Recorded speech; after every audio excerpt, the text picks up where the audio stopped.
morning, afternoon, or evening for you listener out there. Selamat datang di Plato Patreon Late Night Talk yang dipersembahkan oleh Himpunan Mahasiswa Program Studi PWK Patreon dari Universitas Pradita Sumarekon Serpong.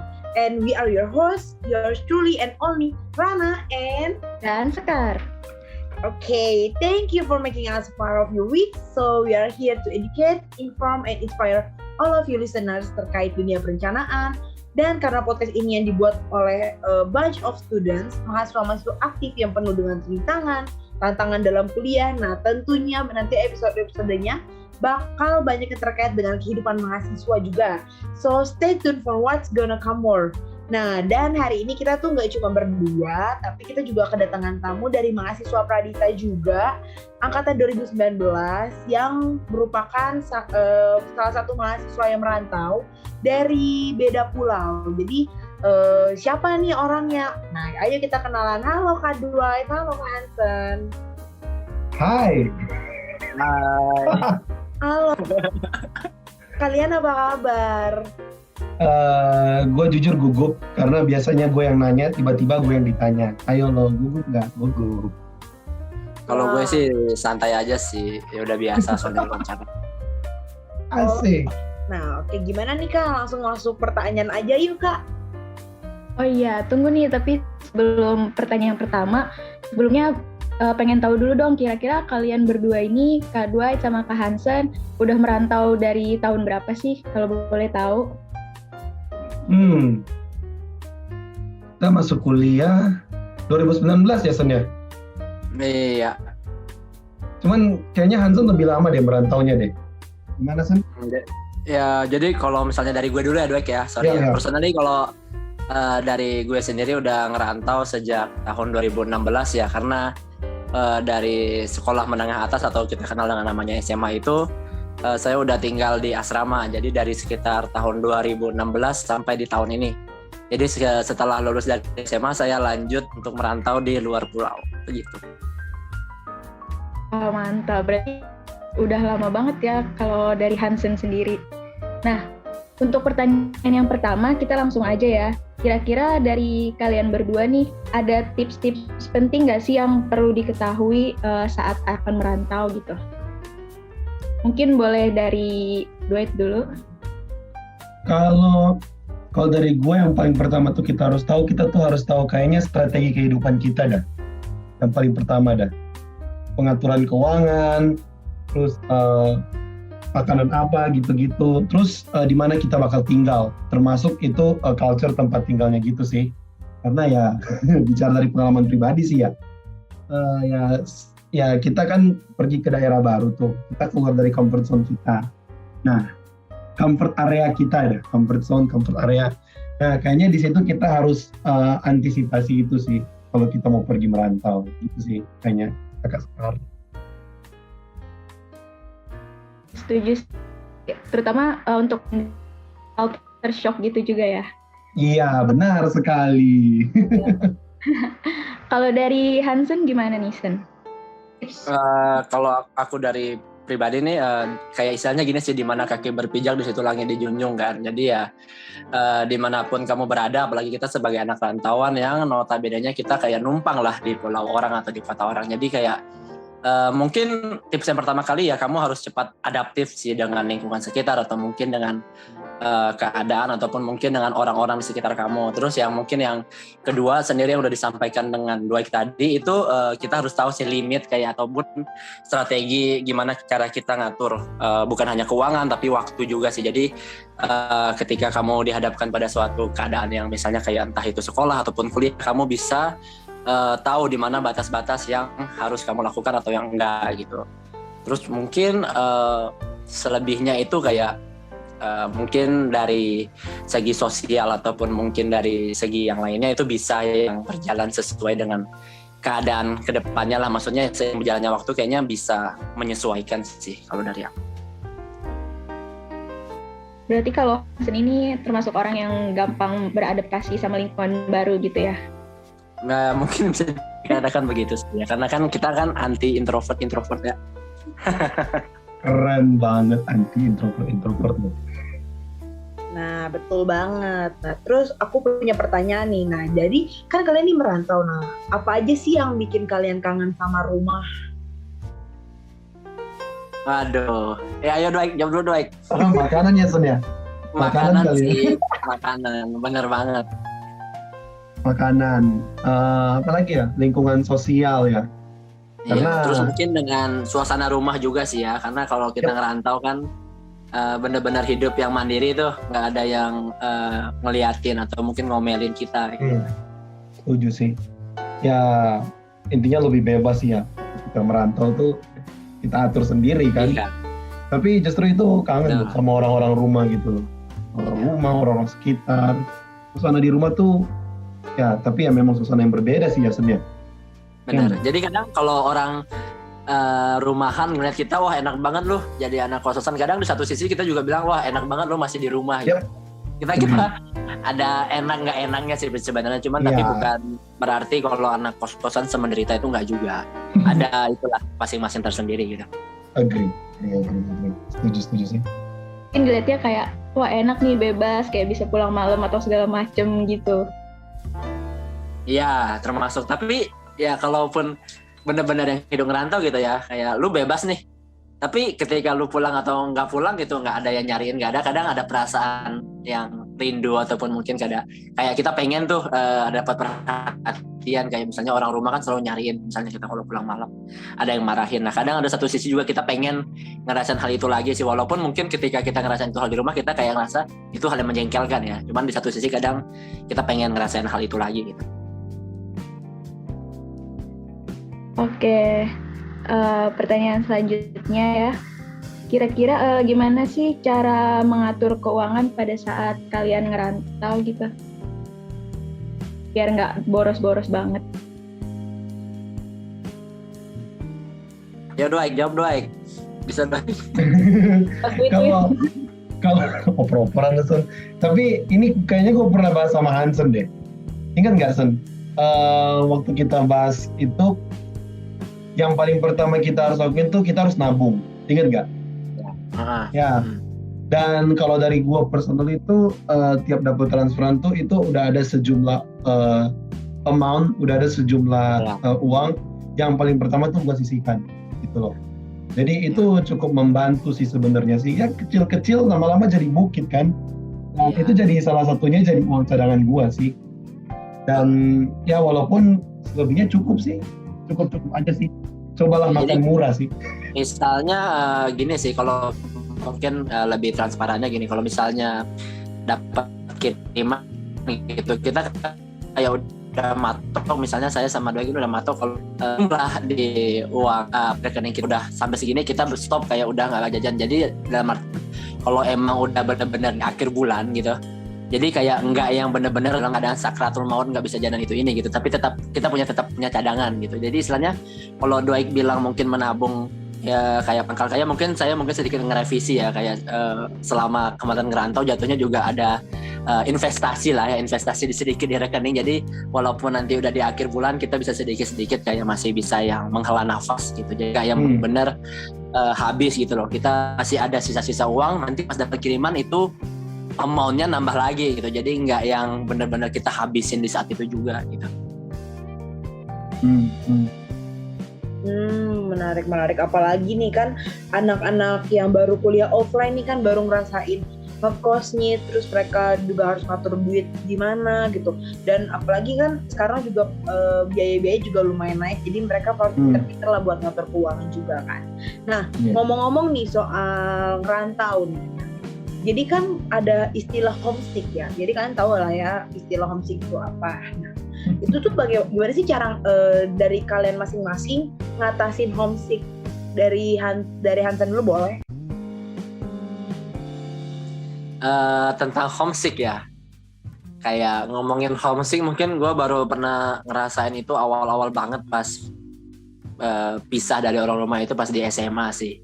Waktu jadi di asrama ketika kayak orang tua dari teman-teman udah pada datang gitu, udah pada ngajakin anaknya pulang ataupun jalan gitu. Kadang orang tua kita nggak bisa sempet datang ataupun bahkan ngejenguk kita nggak sempet. Nah itu pertama kali ngerasain benar-benar sedih sih.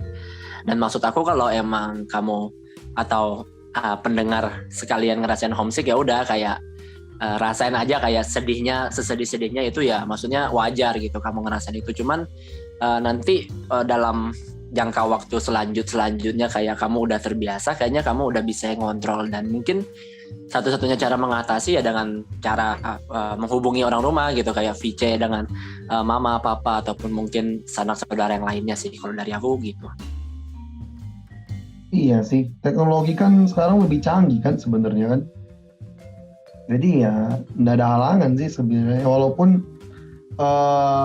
homesick itu perasaan yang tetap ada ya. Cuman ya komunikasi, dan salah satu yang gue rasain itu adalah bergaul dengan orang-orang yang sama asal daerahnya. Kan gue asli Manado, dan di Pradita kan juga ada beberapa orang Manado kan yang entah bagaimanapun bisa gue temuin gitu loh, entah di prodi lain gitu loh, entah di angkatan lain. Nah itu kita juga, selain gue punya teman-teman dari PWK ya, kakak Rana, kakak Sekar, kakak Hansen yang menginterview kita. Cuman ya ada teman-teman juga yang lain gitu loh yang dari Manado, dan di situ kita sharing-sharing, ngobrol, bicara soal Manado, bicara soal apa, dan ya itu sih yang menolong kita sih, menolong gua waktu homesick gitu loh. Jadi kayak ketika ketemu teman-teman satu daerah gitu, cara ngomongnya sama, logatnya sama, jadi kayak membuat suasana atau atmosfer ketika lu berada di kampung halaman. Tetap berasa di rumah. Kayak berasa lagi pulang gitu ya berarti. Iya. Benar sekali. Oke, tadi kan di awal Dwight sempat mention culture shock ya. Jadi kayak yang baru-baru merantau pasti ngerasain kayak, oh ternyata di sini kayak gini ya gitu ya. Kalau misalkan dari kalian sendiri nih, culture shock yang paling dirasain saat ngerantau itu apa sih? Ayo, siapa mau jawab? Mungkin boleh. Hansen apa sih? Culture shock ya?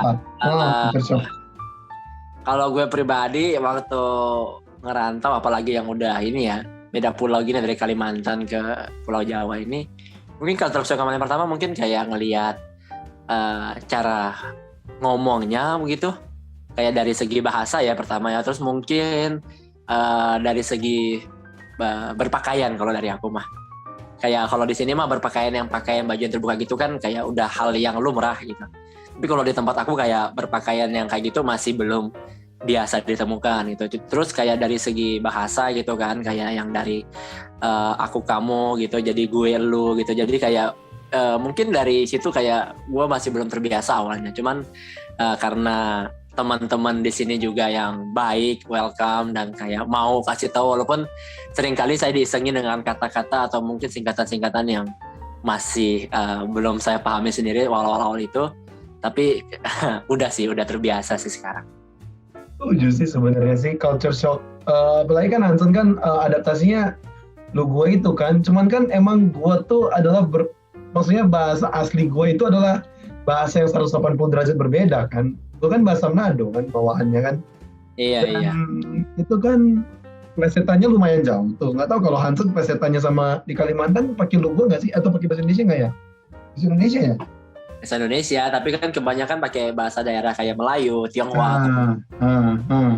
Jadi plesetan yang lumayan jauh itu loh yang kadang-kadang perhatiin nggak, kalau di kelas tiba-tiba kan bisa aja lidah gue itu nyelip kata Manado gitu-gitu, accident by accident, karena itu lidah gue masih custom gitu loh dengan bahasa Manado gitu loh, gitu sih. Iya, kayak gue ngomong kayak ngerasa kalau gue pakai kata gue elu gitu kayak bagi gue ya kayak kata-kata yang tinggi gitu, kayak sombong gitu lah. Tapi kayak itu awal-awal doang sih, kayak kalau aku ngomong gue tuh kayak kesannya gue tuh sombong atau gimana ya, itu kayak mungkin persepsi.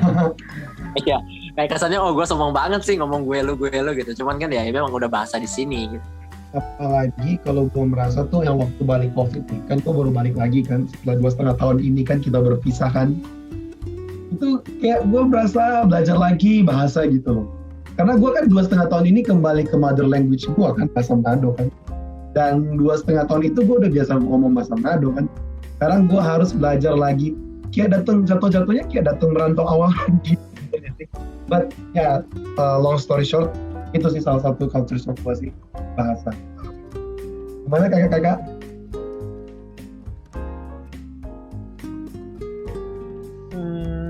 Oke, berarti culture shocknya emang masih bisa kalian atasi ya, karena kan banyak juga nih yang tiba-tiba culture shock dan dia tuh nggak bisa ngatasinnya, jadi nggak bisa ngikutin lingkungan sekitar yang tempat dia tinggal atau dia kos sekarang gitu loh.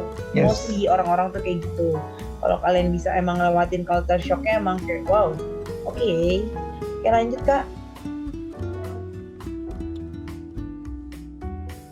Lu Rana, Oh iya, yaudah deh, Abraham, kamu cut ini ya. Oke. Nah, ngomong-ngomong soal tadi kan kita udah ngomongin soal culture shock, terus ada homesick. Nah, terus apa sih comfort food kalian yang ngingetin rumah? Kan pasti kalau kalian di sini kan pasti makanannya banyak yang emang kalian baru tahu dan bahkan kalian tuh baru lihat kayak wah di sini ada corn dog atau ada apa gitu yang nggak ada di sana. Nah, comfort food apa sih mengingatkan kalian sama rumah kalian? Karena kan emang beda jauh banget nih kita. Misalnya kamu Dwight di Manado, kita di Tangerang, itu berbeda banget ciri khas makanannya dan ya you know lah. Itu gimana? Coba jawab dulu deh. Kayaknya gue sama Dwight punya satu comfort food yang sama-sama deh ya Dwight ya. Satu terpikirkan. Apa tuh? Oh jelas, yang haram itu kan, Ya. Yang haram-haram tuh enak tau Ran. Ana udah pernah nyoba kayaknya deh. Aduh. Gak perlu disebutin, udah tahu lah ya. Ya, listeners kita apa makanan haram itu. Oke, itu udah Prit, berarti kalian tahu lah ya listeners kalau mereka tuh suka makannya apa. Oke. Sangat suka. Aja babi. Astaga, Prit. Tapi sekarang gue ketolong sih sebenarnya dengan adanya kantin Manado ya, di kantin Pradita ya. Apalagi suka ngingetin sama rumah nggak sih? Karena makanannya juga ciri khasnya Manado juga kan? Sangat, ya lumayan akurat sih menurut gue ya. Lumayan akurat loh itu. Dan gue suka bagi-bagiin kan ke teman-teman kan. Kalau iya, ada. enak juga sih makanannya. Berarti kalian bisa beli ya kan? Berarti kalian masuk Pradita nih biar bisa nyobain makanan Manado, ya nggak Dua? Nah, ayo masuk Pradita, ketemu kakak Rana, ketemu kakak Sekar, ketemu kakak Anson.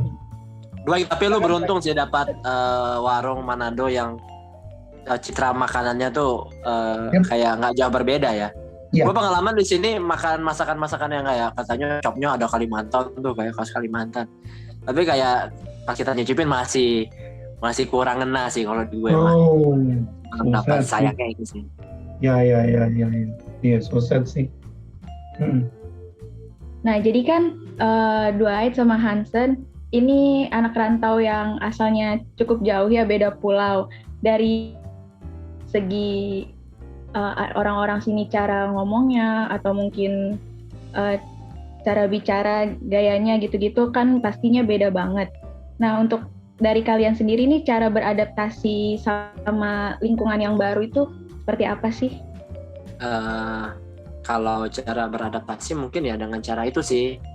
Pasti buat temen ya, kayak kita bisa keluar sana sini hangout sama teman itu sih yang paling pertama. Kalau yang pengen gue highlight kayak jangan malu untuk bertemu dengan orang baru gitu. Kayak semakin kamu terbuka sama orang gitu, kayak katakanlah kamu punya teman-teman yang banyak gitu, kayak selama kamu punya attitude yang baik ya udah gitu, kayak kita hangout bareng-bareng, kayak mungkin semakin terbiasa keluar atau mungkin sering ngumpul di depan kosan atau mungkin pergi kemana kemari itu ya, jadi kayak dari segi bahasa ataupun dari cara kita mengenal jalanan sekitar atau kayak kondisi-kondisi di sekitar kita jadi lebih mudah sih kalau ada teman-teman yang kita kenal memang asli orang daerah situ gitu. Jadi ibaratnya kalau aku dari Kalimantan gitu, kayak pas masuk di Pradita ini kan bener-bener yang nggak ada teman tuh, jadi kayak ya mau nggak mau, siap nggak siap gue harus kayak buat teman gitu yang asli orang-orang sini biar kayak bisa dibantu, bisa dibawa jalan, bisa kayak ketemu sama orang-orang yang baru juga sih kalau dari aku. Sama sih, banyakin teman, tetap aktif, Dan yang terakhir, yang paling penting, ikut organisasi. Ayo gabung HMPS guys. Gue mau jadi promosi ya malah ya. Aduh. Tapi ya dengan kita tetap aktif sih. Salah satunya Hanson udah banyak emphasis dengan banyakin teman ya. Tapi maksud gue tetap aktif tuh jangan kebanyakan ngurung di dalam kamar gitu loh. Jangan terlalu menjadi orang yang ya gue bukan mau menyalahkan orang introvert sih. Cuman ya cobalah berusaha untuk keluar gitu loh. Coba jalan, coba lihat keadaan sekitar, kenali lingkungan sekitarmu. Karena ya dengan kita mencoba beradaptasi itu, kita mengenali lingkungan kita. Ya kalau kita cuman pasif, tapi kita nggak aktif, mengenal lingkungan kita ya gimana bisa sayang gitu loh sama lingkungan kita. Itu sih. Betul banget. Balik lagi, itu kan kalian ada culture shock-nya juga di sini. Terus jadi kan harus gimana belajar adaptasi dan istilahnya bertahan hidup di wilayah yang emang kalian belum pernah datengin, dan emang kalian bahkan ini bener new experience buat kalian banget, dan bakal kalian ceritain ke depan dan apalagi ke anak kalian kan. Bener sekali. Oke, lanjut. Nah, jadi kan kalian anak rantau ya, pasti punya ada suka dan dukanya. Nah, suka duka kalian tuh apa sih selama menjadi anak rantau? Kayaknya kalau sukanya gue sangat suka dengan kebebasan yang ada di diri gue. Waduh. Kelas 2. Kelas ya. Ya bebas. Cuman di satu sisi dukanya itu adalah kalau terlalu bebas, artinya pengeluaran kita juga bebas mengalir kan dari kantong kita. Nah, disitulah dukanya. Kadang-kadang kalau telat transfer, ayo yang udah nyetok Milanta, udah nyetok Indomie, nah pasti bisa mengerti lah keadaan kita. Apalagi ini taping akhir bulan tuh, tanggal-tanggal tua loh. Bisa berasa ya Sen ya? Jadi mungkin kalau anak rumahan gitu kan kayak masih yang kurang bebas berekspresi segala macam. Terus yang enaknya jadi anak rantauan tuh kayak kita bisa dapat kayak katakanlah transferan gitu ya yang di rutin tiap bulan. Tapi ini mungkin nggak mewakili semua anak rantauan juga sih. Ini dalam artian mungkin pengalaman pribadi yang gue rasakan, atau mungkin Dwight rasakan, atau mungkin beberapa anak rantauan yang rasakan juga gitu. Cuman ya tetap sih kita tetap nggak bisa seenaknya juga ya. Kalau udah dapat transferan, kalau asal make ya berarti sebelum akhir bulan dukanya ya kita harus lebih irit gitu. Ibaratnya ya ketika orang-orang makan enak kita harus bisa kayak nelan air ludah sendiri sih. Nah, dukanya terus kalau misalnya ada kabar yang kurang mengenakan gitu dari rumah, kita jadi kayak panik atau mungkin ikut sedih karena nggak bisa ada di sisi mereka untuk ngebantu di rumah sih. Iya gitu. benar sih, betul sih. Iya, kalau ada orang rumah kenapa-napa kan jadi pikiran juga kan kita sih ya.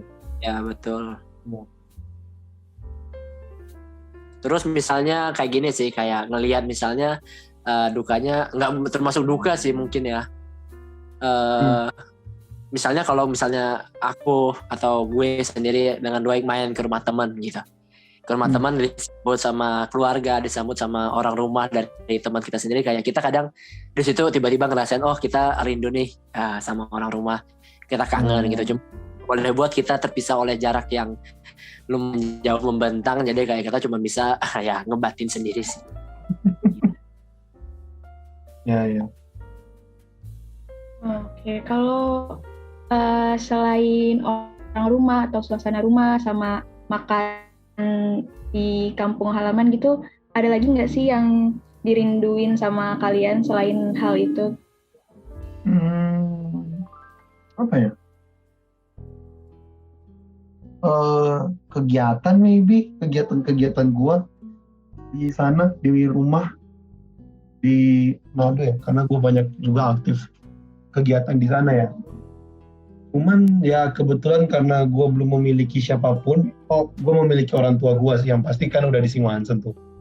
Kan karena ya gue belum ada pasangan juga ya, jadi ya gue tidak terlalu terbeban untuk merindukan siapa-siapa sih sebenarnya sih. But apa ya, kehidupan di sana sih yang gue nggak bisa 100% menguasai daerah rantau gue, belum sampai saat ini ya. Cuman kalau kalian ke Manado ya, Mau gue ikutin jalan tikus bisa, mau gue ikutin jalan gede bisa, dan ya gue tahu Iya. trik-triknya gitu loh. Itu aja sih yang gue kangenin sih ya. Gimana Ton? Ya kalau mungkin dari gue apa sih yang mungkin dirindukan lagi selain itu tadi kan makanan dan lain-lain, kayak mungkin dari suasananya ya. Kalau di Kalimantan gitu kayak pemandangan dari langitnya dari pagi, siang, sore ke malam gitu, kayak ada pemandangan tersendiri yang kayak dirindukan lah kalau di hari-hari random kalau kita lagi jauh di sini. Kadang kan kalau di Tangerang sini tepatnya kayak ngelihat suasana yang penuh dengan hiruk pikuk, dengan polusi panas, terus dengan suasana langit yang jarang berwarna biru gitu kan. Terus mungkin dari sisi lainnya juga kayak jujur lebih rindu sama kayak aktivitas di rumah sih juga kadang-kadang, karena kayak kalau di rumah kayaknya kita lebih yang produktif gitu kan, ngebantu kerjaan papa atau mama di rumah gitu. Kalau misalnya di kosan kita udah yang misalnya selesai ngerjain tugas, kita udah nggak kemana-mana, terus nggak ada teman-teman yang datang berkunjung gitu, kayak kegiatan kita di kosan paling jauh-jauhnya cuman kayak mungkin ya olahraga sendiri di bawah gitu di teras, apa kayak cuman sepanjang hari juga nge-scroll HP. Dan itu kadang yang ngebuat kita lebih jadi cenderung lebih pasif sih, yang benar-benar aku rasain. Kalau mungkin di rumah waktu itu kayak kita aktif, kayak sore-sore kalau nggak ada kegiatan bantu orang tua ke kebun, bantu mama antar itu ini antar itu ini, kayak lebih aktif lah kalau di rumah. Jadi kayak mungkin dari segi aktivitas itu sendiri yang dirindukan ya.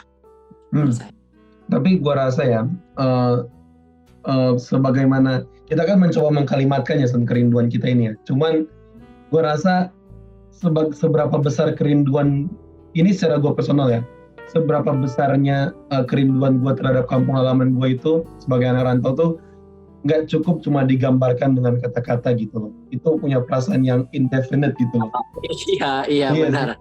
Ya kita mencoba mengkalimatkan tadi ya Sen. Cuman kayaknya lebih lagi daripada itu loh. Cuman itu yang bisa kita ekspresikan. Sampai di Plato episode ini. Gimana Sen? Sampai para listener sekalian sudah menjadi anak rantauan di kemudian hari ya, kalian yang bisa mendefinisikan perasaan itu sendiri sih. Benar sekali. Iya, gue setuju. Emang itu rasa-rasa yang sulit buat diungkapkan pakai kata-kata ya, cuman bisa dirasain aja gitu ya. Iya. Benar sekali. Kalau udah soal perasaan hati mah, aku rasa adminnya tahu lah itu mah. Gimana? Para listeners tahu lah ya. Gitu sih. Oke, makasih Kak Dwight, makasih Kak Hansen. Thank you so much. You're welcome. Buat kalian nih yang mau merantau atau baru aja mau merantau, bisa coba diikutin tips-tips yang tadi udah di-share sama Kak Hansen ataupun sama Kak Dwight, biar kalian nggak kena culture shock atau mungkin lebih gampang untuk beradaptasi di lingkungan yang baru nantinya. Betul banget. Iya betul, kita juga harus bisa mengenali lingkungan kita yang baru itu supaya bisa lebih merasa nyaman dan pastinya betah gitu ya. Betul banget, apalagi buat anak-anak yang sekarang itu juga ada berbagai tips dari kakak-kakak Dwight dan kakak Hansen yang bisa kalian terapin juga di kehidupan kalian selama ngekos. Oke Kak Sekar, gimana nih Kak Sekar? Oke, akhirnya episode podcast yang sangat seru hari ini selesai. Terima kasih buat yang sudah mendengarkan keseruan kita. Dan sampai jumpa di episode selanjutnya. Dadah! Bye-bye. Dadah. Thank you semua. Sayonara.